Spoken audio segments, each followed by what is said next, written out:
Sorry guys, इतने दिनों तक अनएक्टिव रहने के लिए, पर मैं इस बार आपके लिए नई स्टोरी ला चुका हूँ। इस स्टोरी को हम सुमेरे की नज़रिए से देखेंगे, ना कि मिस्सो के नज़रिए से। इसलिए इस स्टोरी को मैं थोड़ा डिफरेंट और थोड़ा अलग बनाने वाला हूँ, तो शायद तुम लोग को मज़ा भी आए इस स्टोरी में। चलो हम सीधे वीडियो पे चलते हैं। अभी बहुत बकवास हो गई। अभी सुबह का समय होता है और अभी तक सुमेरे सो रही होती है। वहाँ पर उसकी मैनेजर आती है और उसे उठाती है। सुमेरे उठते ही फ्रेश होती है और अपने डाइनिंग हॉल पे चली जाती है। वहाँ पे उसकी मॉम भी होती है और इस स्टोरी में सुमेरे अपनी मॉम के साथ रहती है। उसके डैड अभी भी अमेरिका में रहते हैं। सुमेरे अपनी मॉम को गुड मॉर्निंग कहती है और बैठ जाती है ब्रेकफास्ट के लिए टेबल पे। फिर उसकी मॉम वहाँ पे ब्रेकफास्ट लेके आती है और सुमेरे से पूछती है, ये तुम्हारा आखिरी शूटिंग होगा ना, इसके बाद तुम तो अपने हाई स्कूल में बिजी हो जाओगी। तो सुमेरे कहती है, हाँ मॉम, मैं अपने हाई स्कूल में इसके बाद बिजी हो जाऊँगी। मैंने 1 साल तक सारी शूटिंग्स कैंसिल कर दी है। मैं बीच बीच में सॉन्ग रिलीज़ करती रहूँगी।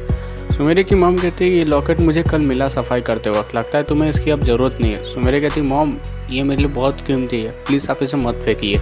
सुमेरे की मॉम कहती है, पर ये तो फेंका हुआ था पहले से। तो सुमेरे कहती है, नहीं मॉम, मैंने उसे रखा था, शायद नीचे गिर गया होगा। सुमेरे की मॉम कहती है, मुझे शायद याद है कि ये लॉकेट तुम्हें उसने दिया था। तो सुमेरे कहती है, हाँ। उसकी मॉम कहती है, तो फिर तुम इस लॉकेट को अपने पास हमेशा रखती क्यों नहीं है। सुमेरे कहती है, कहीं ये मुझसे खो गया तो इसके लिए मुझे मॉम डर लगता है। सुमेरे की मॉम कहती है, तो तुम उसे आज भी ढूंढ रही हो। तो सुमेरे कहती है, हाँ मॉम, मैं उसे आज भी ढूंढ रही हूँ। वो मेरे बचपन का दोस्त है, पर कहाँ पता नहीं।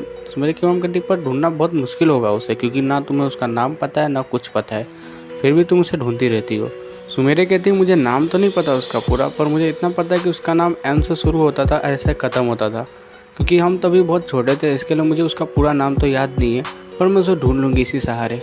फिर वहाँ पे सुमेरे की मैनेजर आती है और सुमेरे को दिन भर का पूरा शेड्यूल बताती है। सुमेरे कहती है, तो फिर मेरा आज शेड्यूल बहुत ही ज़्यादा बिजी होने वाला है। सुमेरे की मैनेजर कहती है, हाँ मैम, ये आपका आखिरी दिन है, इसके लिए आपको ज़्यादा काम करना पड़ेगा। फिर यहाँ से सुमेरे अपनी मॉम को बाय कहती है और वहाँ से अपने काम पे चली जाती है। फिर थोड़ी देर बाद हम देखते हैं सुमेरे की शूटिंग हो रही होती है और लगातार 2-3 घंटे चलती है, जिसकी वजह से सुमेरे बहुत ज़्यादा थक चुकी होती है। सुमेरे का डायरेक्टर जैसे सुमेरे को थका हुआ देखता है, सुमेरे को बैठा देता है साइड में चेयर पे, फिर दूसरे सीन की तैयारी करने लगता है। फिर वहाँ पे जैसे सुमेरे की शूटिंग चल रही है, खबर फैलती है, तो वहाँ पे बहुत ज़्यादा भीड़ इकट्ठा हो जाती है। सुमेरे के फैन सुमेरे का ऑटोग्राफ लेने की कोशिश कर रहे होते, पर वहाँ पे बॉडीगार्ड्स उनको बार बार रोक रहे थे। सुमेरे ये सब जैसे ही देखती है और कहती है, उन सबको अंदर आने दो। वहाँ पे जितने भी लोग होते हैं सब एक एक करके सुमेरे से ऑटोग्राफ लेने लगते हैं, एक लाइन में आके। फिर धीरे धीरे करके सुमेरे सबको ऑटोग्राफ दे रही होती है और उनसे हैंडशेक भी कर रही होती है। धीरे धीरे जैसे टाइम बीतता जाता है, वैसे प्लॉट भी रेडी हो जाता है। सुमेरे सबसे माफ़ी मांगती है और कहती है, मैं बाद में सबको ऑटोग्राफ दे दूँगी। फिर वहाँ से सुमेरे चली जाती है। वहाँ से सब कुछ क्लियर हो चुका होता है, सभी डायरेक्टर सुमेरे सब लोग चले गए होते हैं। सुमेरे के जाने के बाद कुछ देर बाद वहाँ पे एक लड़का आता है और कहता है, मैंने मिस सुमेरे की शूटिंग फिर से आज मिस कर दी। फिर वहाँ पे उसके दोस्त आते हैं और कहते हैं, मिस्सो तुम हर बार लेट हो जाते हो सुमेरे की शूटिंग के लिए। मिस्सो कहता है, पर मुझे काम रहता है, इसके लिए मैं लेट हो जाता हूँ, लेकिन कल मिस सुमेरे का फिर से शूटिंग है, इसके लिए मैं कल टाइम पे ही आऊँगा। उसके दोस्त कहते हैं, और तुम्हारी किस्मत है तो शायद तुम सुमेरे का ऑटोग्राफ भी ले पाओ। मिस्सो कहता है कि तुम लोगों ने सुमेरे का ऑटोग्राफ ले लिया। उन लोग सब लोग हाँ कहते हैं, क्योंकि उन सबके पास सुमेरे का ऑटोग्राफ होता है। अब मिस्सो सुमेरे से मिलने के लिए बहुत एक्साइटेड हो चुका था और वो कल का वेट कर रहा था। फिर वहाँ से कैमरा कट होता है और हमें सुमेरे का सीन दिखाया जाता है। सुमेरे अपने बाकी कामों में बिजी हो जाती है। फिर वहाँ पे सुमेरे कहती है, क्या हम वापस से जाकर उन सबको ऑटोग्राफ नहीं दे सकते। उनके डायरेक्टर कहते हैं, पर आपको बहुत समय लग जाएगा। तो सुमेरे कहते थोड़ी देर और बस। डायरेक्टर सुमेरे की बात मान जाते हैं और अपनी कार को यूटर्न ले लेते हैं ताकि सुमेरे बाकी सबको ऑटोग्राफ दे सके। थोड़ी देर बाद डायरेक्टर और सुमेरे वहाँ पे पहुँचते हैं, लेकिन वहाँ पे कोई नहीं होता।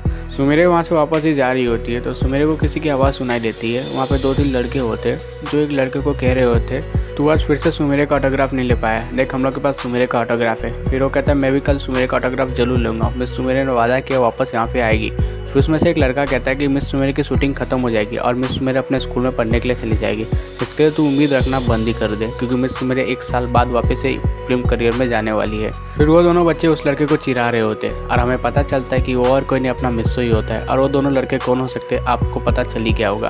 फिर वहाँ से वो दोनों भी चले जाते हैं, वहाँ पे मिस्सो अकेला रह जाता है और वो कहता है कि मैं सबसे अनलक्की हूँ। सुमेरे को ये सुन के बहुत बुरा लगता है, इसके लिए सुमेरे अपने चेहरे पर मास्क लगा लेती है और उसके पास जाती है और कहती है, शायद तुम मिस सुमेरे के बहुत बड़े फ़ैन हो। मिस्सो कहता है, हाँ मैं उनका बहुत बड़ा फ़ैन हूँ। फिर मिस्सो कहता है कि आप कौन हो। मैं सुमेरे की दोस्त हूँ और मैं यहाँ से जा ही रही थी, तो फिर मैंने ये सब देखा कि उन लोग तुम्हें कैसे चिढ़ा रहे। मिस्सो कहता है कि हाँ उन लोग की आदत ही है मुझे चिढ़ाना, ये तो रोज़ का है। फिर वो कहती है, मैं तुम्हें शायद सुमेरे का ऑटोग्राफ भी दिला सकती हूँ या फिर सुमेरे से मिलवा भी सकती हूँ। मिस्सो ये सुन के बहुत खुश होता है और कहता है, क्या सच में आप मुझे सुमेरे से मिलवा सकती है।